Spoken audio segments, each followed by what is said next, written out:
warga intelektual sekalian. Guys, baru-baru ini ada seorang warga yang protes terhadap suara azan zuhur yang dinilai terlalu keras. Nah, yang jadi pertanyaan, apakah yang diproses itu agamanya atau suara pengeras suara? Kemudian, kalau saya perhatikan, yang bikin miris itu ternyata komentar-komentar daripada netizen gitu ya. Jadi ada videonya tuh ya. Tahu apa komentar yang bikin saya mengelus dada gitu?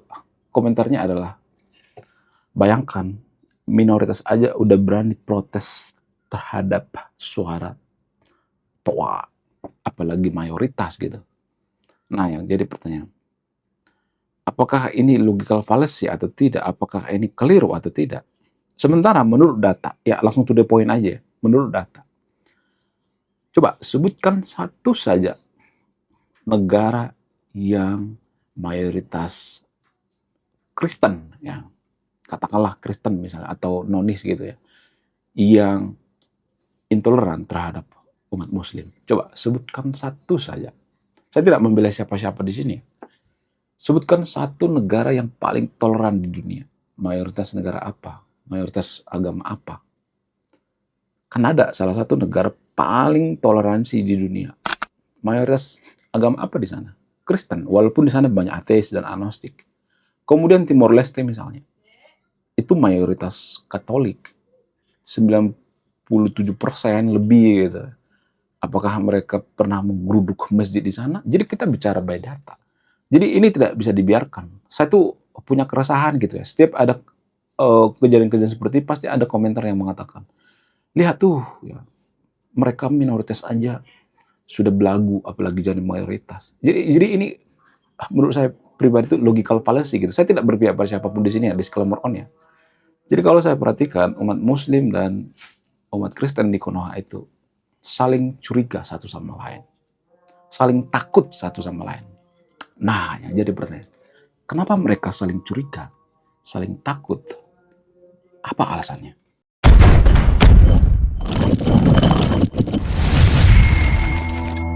Jadi guys, yang diprotes warga itu adalah alat pengeras suara, bukan agamanya gitu ya. Jadi jangan berpikir yang aneh-aneh dulu ya. Ini kan sensitif ya, warga Korea itu sensitif banget. Artinya gini, kalau misalnya sekali, dua kali suara pengeras suara itu keras, nggak jadi masalah. Tapi kalau sampai berkali-kali sehari, apakah itu bisa ditoleransi atau tidak? Itu kan yang jadi permasalahan. Jadi ini sebenarnya sudah banyak diprotes oleh influencer-influencer yang beragama Muslim seperti Guru Gembul misalnya. Guru Gembul mengatakan kalau kita memprotes suara toa yang terlalu keras di luar azan, ya boleh-boleh aja, itu bagian daripada jihad, kata Guru Gembul, bukan kata saya. Jadi nggak ada alasan sebenarnya. Ini namanya egoisme mayoritas. Dan di kolom komentar juga mereka menunjukkan egoisme ya, seperti yang saya katakan tadi itu. Ya, diduga ada komentar yang mengatakan minoritas aja mereka udah belagu, apalagi mayoritas. Tapi pada faktanya negara-negara Kristen rata-rata toleransi kok ya. Saya tidak berpihak pada siapapun di sini ya. Nanti pasti banyak yang mikir, oh kamu bela Kristen. Enggak. Gini ya, kalian pernah bertanya nggak sih dalam hati, kenapa nggak semuanya, tapi disclaimer on ya, negara yang mayoritas Kristen itu biasanya maju, nggak semuanya tapi ya, seperti misalnya negara-negara Nordik, ya, negara-negara Skandinavia, Kanada, Australia gitu, maju. Kenapa maju? Apakah mereka bisa maju kalau mereka intoleran? Ini pertanyaannya. Apakah mereka bisa maju kalau mereka intoleran terhadap umat beragama? Gak mungkin bisa maju. Kalau misalnya mengatakan, oh di Eropa itu kan pelarangan yang namanya nija, burka, dan lain sebagainya. Itu kan tradisi mereka, tradisi sekularisme.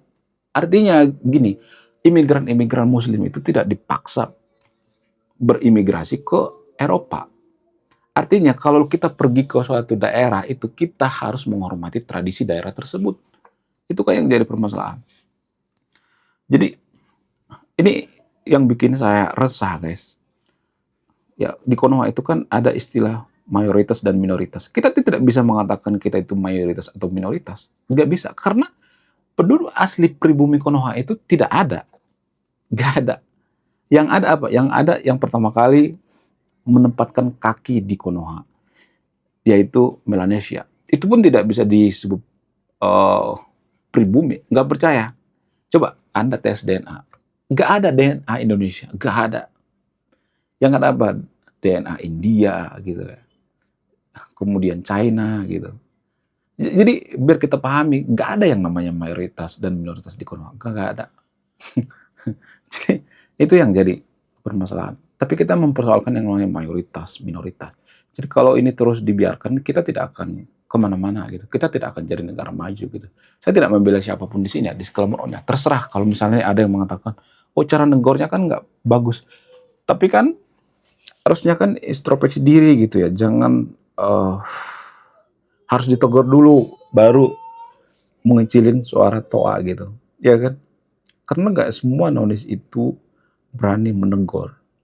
Ada juga mereka diem dan di dalam hati mereka maki-maki gitu ya, benci gitu. Jadi itulah alasan kenapa di media sosial itu banyak orang yang ngebully umat agama tertentu. Karena di kehidupan nyata mereka nggak bisa melampiaskan gitu. Jadi kita harus introspeksi diri. Ya, 5 kali sehari itu, apakah itu normal gitu ya? Apalagi rumahnya dekat masjid gitu. Itu artinya kalau misalnya nih ya kita egois gitu ya, umat muslim egois gitu, nggak peduli ya orang yang sakit, orang yang lagi teleponan gitu ya, lagi bikin konten dan sebagainya, terganggu gitu. Kalau nggak peduli, berarti Anda sendiri yang menista agama Anda sendiri gitu.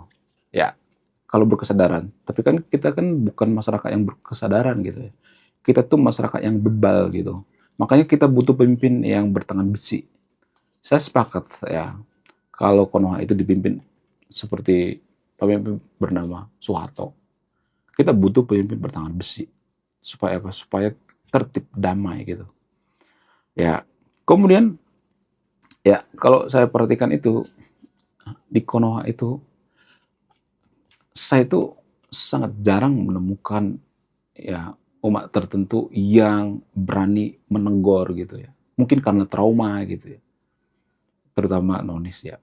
Karena kejadian daripada Bu Miliana yang dulu di Tanjung Balai gitu. Itu tuh sangat berbekas bagi umat nonis. Sangat berbekas. Dan itu menyimpan dendam, guys. Jangan salah gitu ya. Itu menyimpan dendam. Jadi menurut keyakinan Guru Gembul, kenapa kita itu semakin hari semakin intoleran dengan agama lain itu, ya diduga atau menurut keyakinan Guru Gembul itu dipengaruhi oleh Habib Rizik, pemuka agama bernama Habib Rizik. Ketika Habib Rizik muncul, maka terjadi yang namanya kasus-kasus intoleransi yang mengatakan, diduga ya, mengatakan kita tidak boleh ngasih parcel sama umat Kristiani, kita tidak boleh berteman dengan umat tertentu. Itu kan yang pertama kali menggaungkan itu kan Pak Habib Rizik ya. Untung Pak Habib Rizik sekarang tidak punya kuasa lagi gitu. Kenapa? Karena tidak bisa diterima gitu ya. Warga Konoha itu sebenarnya nggak semua, tapi disclaimer on ya. Sebenarnya DNA kita tuh DNA yang sangat toleransi. Konoha itu kan masih dipengaruhi oleh budaya Hindu Buddha kan. Walaupun sekarang banyak umat muslim, tapi tradisi-tradisi Hindu Buddha itu masih ada kok. Pesantren itu kan tradisi Hindu Buddha. Itu produk budaya. Ada datanya tuh. Ya. Jadi banyak kegiatan yang kita lakukan sehari-hari itu oh, diturunkan dari tradisi Hindu Buddha ya, tanpa kita sadari. Kemudian bagaimana mengatasi hal-hal seperti ini? Ya, kalau saya perhatikan ya, mengatasi hal-hal seperti ini ya susah banget ya.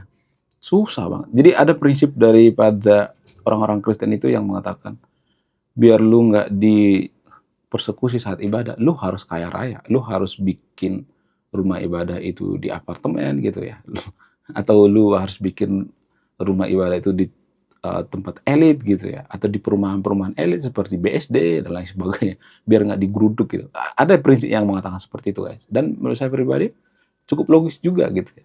Segitunya ternyata, guys. Kemudian ada semacam kecurigaan antara umat Muslim dan umat Kristen, nggak semua tapi disclaimer-nya. Kecurigaan satu sama lain gitu ya. Umat Muslim takut sama Kristen atau minoritas karena yang megang ekonomi itu Kristen atau minoritas, orang-orang Chinese gitu ya. Ya rata-rata seperti itu ya. Yang megang ekonomi Konoha itu lebih daripada 50% itu kan nonis ya. Kemudian nonis juga takut sama mayoritas umat Muslim gitu ya. Nggak semua tapi disclaimer on. Kenapa? Karena nonis itu minoritas gitu ya. Karena sedikit-sedikit persekusi, bubarin paksa gitu ya. Menggunakan yang namanya massa gitu ya. Jadi itu yang ditakutkan oleh kelompok minoritas gitu. Jadi ada kecurigaan satu sama lain. Kecurigaan satu sama lain ini dipengaruhi oleh apa sih? Apakah ini dipengaruhi oleh ekonomi, dipengaruhi oleh kelompok mayoritas atau minoritas? Menurut keyakinan saya, kecurigaan ini muncul karena kita diperbudak oleh agama. Lah, kok diperbudak oleh agama? Ya, saya harus mengakui itu. Kita diperbudak oleh agama tanpa kita sadari. Jadi gini, kenapa saya mengatakan kita diperbudak oleh agama? Kalau negara-negara maju, seperti negara-negara Nordik, Finlandia, dan sebagainya, mereka nggak diperbudak oleh agama. Mereka tidak ada yang namanya mayoritas dan minoritas, walaupun di sana banyak orang China, banyak pendatang gitu, nggak ada mayoritas dan minoritas. Nggak ada tuh di Nordik, pilihlah pemimpin yang seiman, seimin, nggak ada seperti itu. Ya, jadi kita tuh diperbudak oleh agama tanpa kita sadari. Ya boleh-boleh aja beragama, nggak jadi masalah, tapi jangan diperbudak gitu. Kita kan diperbudak gitu. Karena faktor agama lah, makanya kita berani mengkafir-kafirkan minoritas. Karena faktor agama lah, kita berani mengatakan minoritas aja sudah belagu, apalagi mayoritas. Itu kan soalnya kan, itu dasarnya kan. Kita nggak berkesadaran. Agama tidak mengajarkan kesadaran. Kenapa saya mengatakan agama tidak mengajarkan kesadaran? Justru negara yang berkesadaran itu bukan negara yang beragama. Saya bukan anti agama. Tapi agama zaman sekarang ini beda dengan agama zaman dulu. Kalau agama zaman dulu, agama itu kan pembebas ya. Sekarang udah nggak lagi. Ibaratnya gini, agama itu kan kalau ibaratkan dengan perusahaan misalnya. Agama itu sudah ganti kontak, ganti CEO misalnya. Atau ownernya ganti-ganti gitu. Ya pasti perusahaannya itu udah beda dengan ketika agama itu diciptakan awal mula-mula kan. Kita harus menerima itu, pahit tapi kita harus menerima itu. Ibarat perusahaan sudah gonta-ganti ownernya, sudah gonta-ganti CEO-nya, dan lain sebagainya. Sudah ribuan tahun. Ya pasti beda dong ya. Ya tujuan daripada agama awal-awal itu kan untuk menciptakan orang yang berkesadaran gitu ya, kejujuran dan sebagainya. Sekarang kan udah beda lagi. Jadi kita tuh diperbudak oleh agama, guys. Tanpa kita sadari. Kemudian agama juga tidak mengajarkan yang namanya berpikir kritis. Jadi kalau ada orang yang berpikir kritis, nggak mungkin dia tega menyalakan suara Toha yang sangat keras. Justru agama itu tidak mengajarkan berpikir kritis. Kenapa saya mengatakan seperti itu? Ini sudah saya bahas di postingan saya. Karena dalam agama itu kan nggak boleh yang namanya mengkritisi. Emang kita boleh mengkritisi agama? Nggak boleh kan? Nggak usah mengkritisi ya. Nggak usah pakai akal. Pakai akal itu stres. Pakai iman aja gitu ya. Cukup imani saja. Kemudian kita mengatakan, ya misalnya kita mau mengevaluasi agama gitu. Kita harus mengevaluasi agama itu ya. Misalnya ini, suara ajan jangan terlalu keras lah misalnya. Suara Toha jangan terlalu keras. Ya kita pakai speaker dalam aja, jangan pakai luar. Itu kan evaluasi namanya. Agama kan tidak mengajarkan evaluasi. Nggak bisa. Cukup imani saja, nggak usah evaluasi-evaluasi gitu. Orang dari dulu udah kayak gitu kok. Nah, pasti orang mengatakan seperti itu. Jadi agama tidak mengajarkan berpikir kritis. Karena agama tidak mengajarkan evaluasi. Kemudian, agama juga tidak mengajarkan yang namanya berpikir rasional gitu. Kalau kita misalnya nih bikin mazhab baru misalnya, atau aliran baru, apakah boleh? Enggak. Kalau kita misalnya mengatakan bahwa, oh aliran ini tidak rasional lagi, tidak sesuai dengan peri kemanusiaan gitu ya, bertentangan dengan nilai-nilai kemanusiaan misalnya.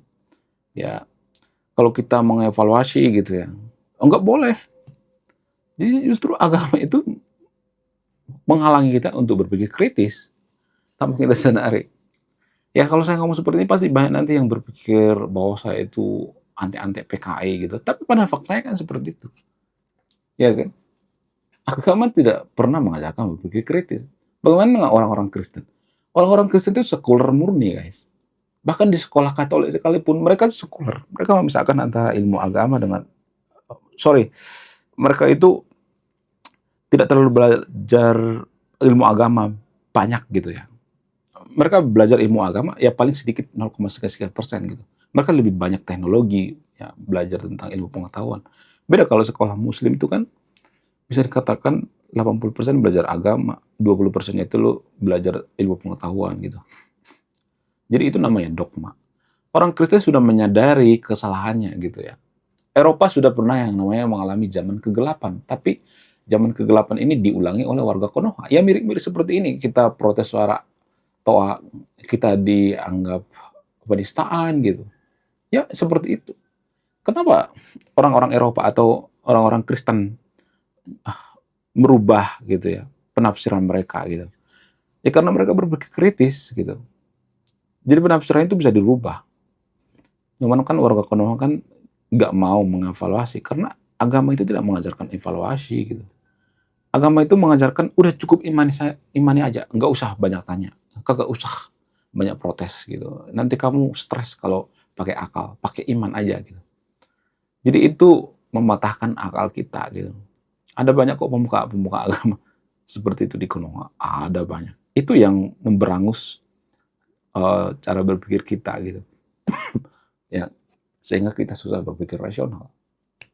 Saya ngomong seperti ini pasti banyak nanti yang kejang-kejang gitu ya, menganggap bahwa saya anti agama. Enggak, saya enggak anti agama kalau agama itu mengajarkan kejujuran, berpikir kritis. Tapi itu mustahil agama mengajarkan berpikir kritis. Sedangkan dalam agama Kristen juga mereka ada istilah iman kok ya, kita harus mengimani gitu ya. Bahkan dalam agama Kristen juga dikatakan orang baik itu enggak jaminan masuk surga, hanya belas kasihan dari Tuhan gitu, hanya karunia atau pemberian dari Tuhan gitu. Itu kan nggak masuk akal sebenarnya. Mohon maaf bagi teman-teman Kristen ya. Masa baik aja nggak cukup? Makanya banyak orang, ya nggak semuanya tapi orang-orang Eropa itu memilih nggak beragama gitu. Karena apa? Karena pengaruhi oleh seperti ini gitu. Ya, jadi Konoha itu bisa berubah kalau ya, saya tidak nyuruh ya, kalau ya kita seperti Eropa, minimal 40% agnostik gitu ya, atau orang yang tidak terlalu mau agama sekitar 20% gitu, harus 50-50 biasanya. Saya tidak asal mangap guys. Coba sebutkan satu saja negara di dunia ini yang maju kalau mereka mabuk agama. Kakak ada? Gak ada guys. Saya tidak memojokkan agama tertentu ya. Gak ada. Bagaimana dengan Qatar, Dubai? Mereka nggak mabuk agama. Bahkan suara toa mereka itu di dalam ruangan, indoor gitu. Qatar, Dubai itu bukan negara SDM, itu negara SDA. Yang bangun teknologi mereka itu rata-rata orang-orang Amerika gitu. Ya, nggak ada satupun negara maju di dunia ini yang mabuk agama, nggak ada. Jadi kalau saya mengatakan bahwa kita itu seperti ini karena mabuk agama, kita nggak maju-maju karena mabuk agama, ya. Kemudian suara toa di Konoha itu terlalu kencang karena mabuk agama, pasti banyak nanti yang berpikir bahwa saya itu anti-anti PKI gitu. Saya nggak benci agama kalau agama itu mengajarkan berkesadaran gitu. Sah-sah aja gitu. Saya harus ngomong apa adanya gitu ya. Saya tidak mau nutup-nutupi gitu. Jadi nggak ada satupun negara maju dunia ini kalau mabuk agama gitu. Jadi kalau Anda perhatikan negara-negara maju itu, seperti Jepang misalnya. Jepang itu kan hampir separuh ateis ya, atau agnostik. Apakah mereka bunuh-bunuhi orang? Enggak kan? Apakah mereka jahat? Enggak kan? Saya tidak nyuruh jadi agnostik atau ateis ya. Tapi ateis dan agnostik itu berpikirnya itu rasional, berkesadaran. Enggak semuanya tapi disclaimer ya, berpikir kritis gitu. Kalau saya ngomong seperti ini pasti banyak nanti yang nggak terima gitu. Oh, di Jepang juga banyak masalah ya, banyak yang melakukan pembunuhan. Ya di Konoha juga lebih banyak kok. Ya emang di Konoha nggak ada kasus pembunuhan. Ya. Jadi itu yang jadi permasalahan. Kalau saya mengatakan di Nordik itu, ya atau negara-negara Skandinavia itu 50-50 orang yang beragama dan orang yang tidak beragama gitu. Kalau saya mau mengatakan seperti ini, di sana kan, imigran-imigran Muslim, diperlakukan tidak baik. Ya kan siapa suruh datang ke sana? Kan harus menghargai tradisi mereka, menghargai sekularisme, bukan malah mengatur-ngatur. Kan umat Muslim nggak dipaksa datang ke sana kan? Umat Muslim yang ngemis-ngemis, yang minta atau mohon tinggal di Eropa kan. Udah tahu Eropa itu kafir, malah pergi ke sana. Harusnya kan ke Konoha gitu. Jadi warga Konoha itu sangat susah ya diajak berkesadaran. Makanya susah kita cari negara maju. Jadi negara maju itu rata-rata, ya kalau saya perhatikan tuh 50-50 orang yang beragama dan orang yang tidak beragama. Bukan berarti saya mengatakan Konoha itu harus 50% agnostik ya. Saya tidak mengatakan seperti itu. Saya tidak mengajak yang terpilih untuk jadi agnostik, tapi ya ada banyak penemuan-penemuan yang ditemukan oleh orang-orang ateis dan agnostik. Bahkan lebih banyak penemuan ateis daripada penemuan umat Muslim. Ya, itu menurut data. Paling banyak memenangkan Piala Nobel itu orang Yahudi. Orang Yahudi itu nggak terlalu rajin beribadah, guys. Mereka tuh banyak yang agnostik juga gitu, atau ateis. Ya, kalau dibandingkan dengan ateis agnostik, umat Muslim itu lebih sedikit dapat Nobel gitu daripada ateis dan agnostik. Tapi kalau saya ngomong seperti ini kan pasti banyak nanti yang kejang-kejang gitu ya, yang nggak terima gitu ya, marah-marah, nggak jelas gitu ya. Menurut kalian gimana? Coba tulis di kolom komentar ya. Oke guys, sekian video ini. Terima kasih sudah memahami. Saya warga intelektual, salam rasional.